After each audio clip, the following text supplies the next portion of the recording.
My name is Emily Carter, I'm 27 years old, and I live in Minneapolis, Minnesota. 3 years ago, I joined a mid-sized tech company called Brightwell Solutions, which specialized in financial management software for small businesses. At the time, I felt incredibly lucky. I landed a job in the marketing department with a starting salary of $58,000 a year, enjoyed a vibrant work culture, friendly colleagues, and most of all, had a boss, Mr. Jackson Meyer, whom everyone admired. He had been with the company for nearly 20 years and was the kind of big laugh mentor you'd hope to find in a startup. I didn't know then that he'd be the one to throw me off a cliff. It started last February. We were told the company had outperformed expectations, revenue was up by 24%. Everyone was thrilled because that meant our year-end bonuses, which had been promised beforehand, would be bigger than ever. Jackson even patted me on the shoulder and said, "Emily, you've done great. I think people are going to be real happy when they see that paycheck." I went home that day with a goofy smile on my face. I started dreaming about a trip with my mom, whom I hadn't seen in over 2 years. But then March arrived. We received our bonuses, only $1,200. I froze. This didn't make sense. A coworker whispered to me over lunch. "Remember last year? Revenue was lower and we got $2,000. "Yeah. This year's way better," I replied, the unease beginning to creep in. I'm not the suspicious type, but my gut was screaming something was wrong. And curiosity led me down a path darker than I expected. I began digging quietly. On our internal system, I found a hidden Excel file, looked like a draft used to calculate bonuses. I shouldn't have opened it, but I did. And what I saw made my hands tremble. The actual approved bonuses ranged from $2,500 to $4,000 per person in my team. Names, approval dates, signatures. But in our accounts? Only $1,200. I took screenshots. I saved that file. I didn't want to believe it. I asked HR, they said everything had been properly approved by upper management. I asked accounting, they refused to comment. And that's when I realized Jackson was the only one with final say and the only person who could adjust payroll.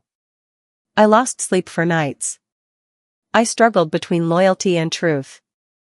But then I thought of my hardworking teammates, those supporting families, paying off student loans. I couldn't stay silent. I decided to speak out. I thought I was doing the right thing. But turns out, not everyone wants the truth. I started by sending an email to Human Resources. In it, I laid out what I'd found, including screenshots and a copy of the bonus spreadsheet. I kept the tone respectful, not accusing anyone. I simply asked, "I have some concerns regarding this year's bonus numbers. I believe there might have been an error during processing." 1 day passed. No reply. 2 days. Silence. On the 3rd day, I got an email from Sandra, our HR director, asking me to meet her the next morning. I felt anxious, but at least they were responding. The meeting room was freezing. Sandra sat across from me, expressionless. Sitting beside her was Mr. Jackson.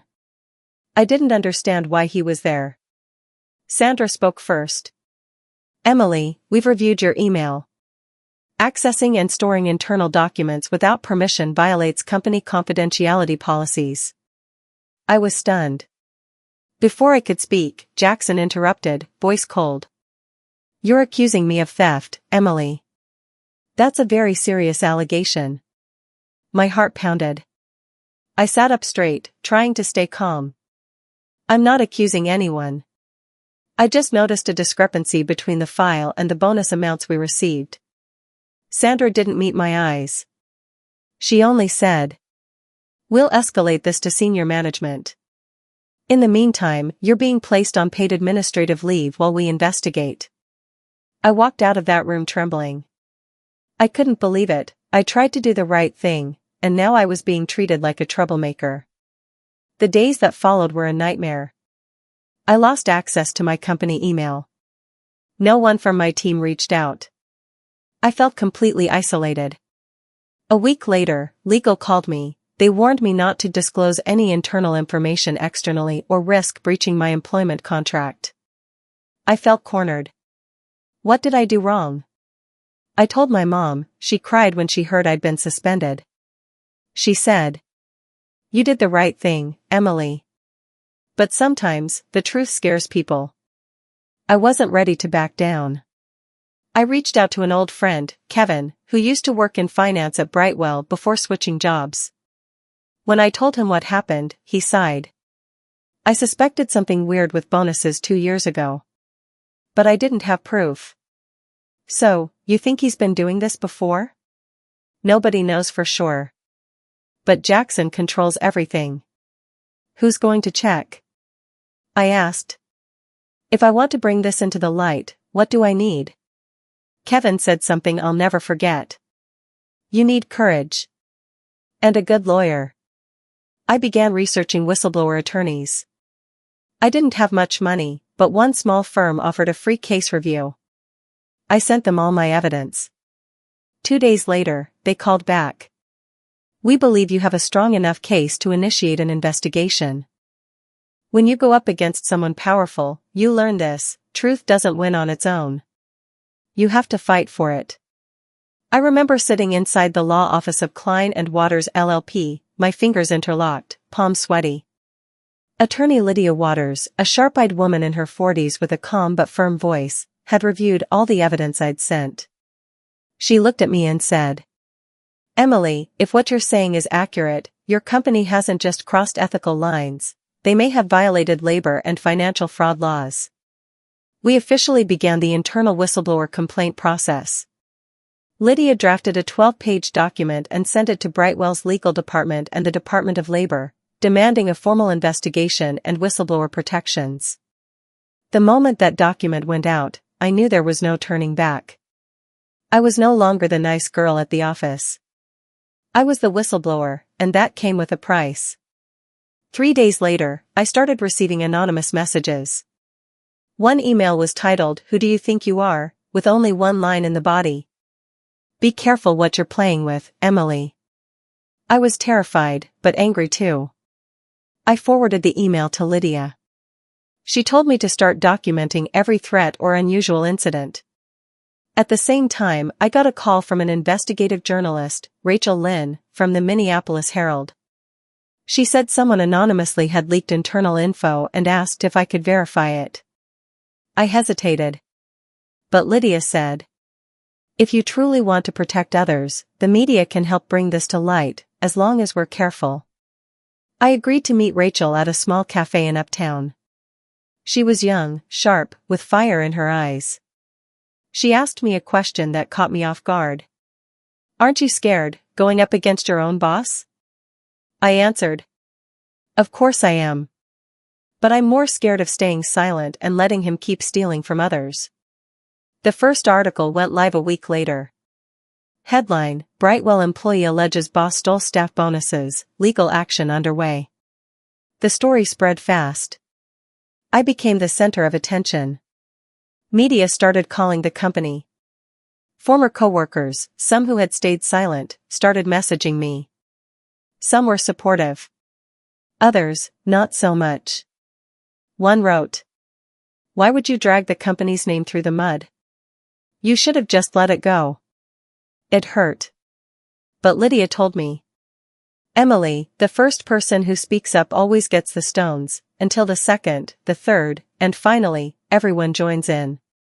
Then something unexpected happened.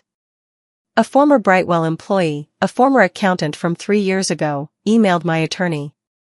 He said he had once been asked to adjust the bonus numbers to match actual cost limitations, refused, and was later let go without explanation. We had a witness. The story was no longer just emotional. It was starting to take the shape of a full-blown investigation. Sometimes, victory isn't what you gain, but what you learn from the fight. After the story broke, Brightwell came under increasing scrutiny. An internal investigation was launched. But what I didn't expect was how the people behind the issue began to panic. While I continued to work with Lydia and the journalists, the atmosphere in the company became incredibly tense. Meetings were held more frequently.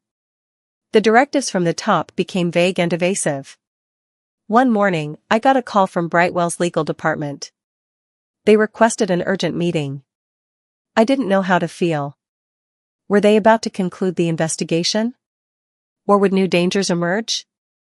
When I walked into the meeting room, I saw Jackson and a stranger, David Thompson, a lawyer from a major firm specializing in defending corporate interests. Jackson smiled when he saw me walk in, but that smile did nothing to calm me. Sandra began the meeting. Emily, we understand things have gotten complicated, and the company is working with all involved parties. However, we want to make it clear that this situation has gone too far, and we don't want any more disruptions. I looked at Sandra, and then at Jackson. I knew they were trying to minimize the damage to the company, but I also knew that if I backed down now, they would continue to deceive everyone. I can't go back to silence, Sandra. I can't let people continue living under that lie. David Thompson spoke up. You know, Emily, not everyone has the courage to stand up like you. But this may not end well for you. His words made me feel like I was up against a huge force, but I also knew that if I didn't continue fighting, I would never be able to live with myself. The next day, I received a call from the Department of Labor. They informed me that Brightwell was now officially being investigated for financial fraud and lack of transparency in bonus payments. The company had to reimburse a large sum to the affected employees, and Jackson along with several executives were terminated. I couldn't believe what I was hearing. Finally, justice had prevailed. At the end of the case, I received an offer from another company, Blake Financial, a growing firm that needed someone like me, strong, determined, and willing to face challenges. When I went for the interview, I met Blake Turner, the CEO. He was serious, but his gaze was gentle and understanding. After the interview, he said, "Emily, I don't just want to hire someone with financial skills. I want someone with character. Someone who isn't afraid to stand up when it matters." I took the job. Sometimes, victory doesn't come immediately. You might have to pay a high price, endure moments of despair and hardship. But in the end, what matters is what you learn from the fight. And I learned one thing: the truth always has power, no matter how long it takes to emerge. In the end, I not only got justice for myself and my coworkers, but I also found a new path, a path where I could be true to myself, without fear.